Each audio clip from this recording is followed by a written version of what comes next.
यश किंवा सक्सेस हा जगातला सर्वात पॉवरफुल शब्द आहे।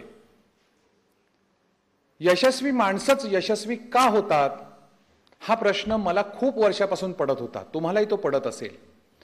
ही माणसं नेमकं आयुष्यात वेगळं असं काय करतात की ज्यामुळे ती यशस्वी होतात हे जाणून घेण्याची मला तीव्र इच्छा होती।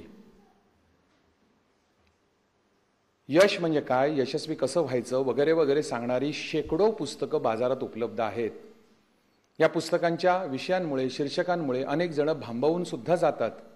माझ्याकडे स्वतःकडे सुद्धा जवळजवळ 1300हून अधिक या विषयावरची पुस्तकं आहेत, भारतातल्या लेखकांची, परदेशातल्या लेखकांची। पण असं पुस्तक वाचून नेमकं समजतं का यशस्वी कसं व्हायचं ते? अयशस्वी माणसाला आणि यशस्वी माणसाला परमेश्वराने 24च तास दिलेले असतात। यशस्वी माणसाला कधी 26 किंवा 27 तास दिलेल्याचं मी तरी ऐकलेलं नाही। मग असं नेमकं काय घडत असेल की ज्यामुळे ही माणसं त्यांच्या आयुष्यामध्ये यशस्वी होतात? जगातलं स्टॅटिस्टिक असं सांगतं की जगाच्या लोकसंख्येपैकी जेमतेम 2 किंवा 3% लोक आयुष्यात यशस्वी होतात।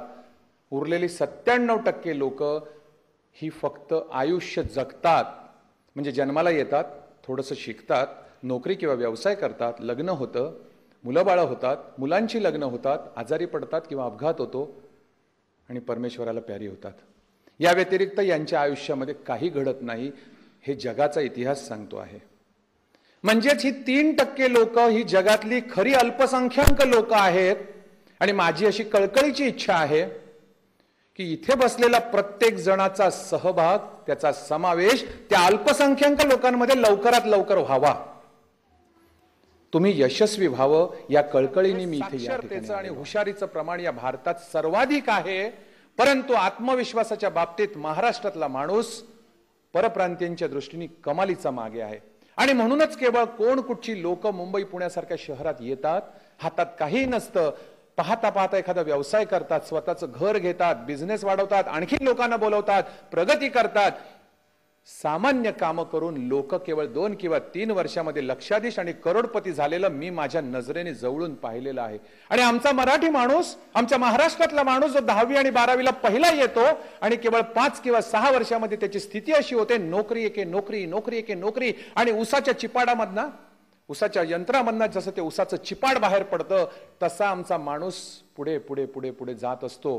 अनेक महाराष्ट्रातली माणसं 40व्या वर्षी संपलेली मी पाहिलेली आहेत। प्रचलित अर्थाने ती 70-75व्या वर्षी जरी मरत असली तरी त्यांच्यातलं आत्मविश्वासाचं स्फुल्लिंग आणि यशाची कल्पना ही 35-40व्या वर्षी संपलेली आहे। आणि जे काय देवाने आता आपल्याला दिलेलं आहे हे पुरेसं आहे या विश्वासाने ती माणसं जगत आहेत।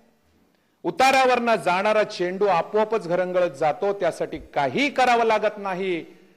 करावं लागतं ते चेंडू उचलून वर फेकण्यासाठी। अनेकांना वाटतं काय वा मस्त, आपल्याला कॉलेजमधली डिग्री मिळाली, छानशी छोकरी मिळाली, लग्न झालेलं आहे, मुलं बाळ आहेत, शेजाऱ्यांपेक्षा माझ्याकडे एक उत्तम मोबाईल आहे, दर महिन्याला मी मोबाईलचं मॉडेल बदलतोय, नवीन टीव्ही आहे, वॉशिंग मशीन आहे, केबल आहे, काय पाहिजे का आयुष्यामध्ये?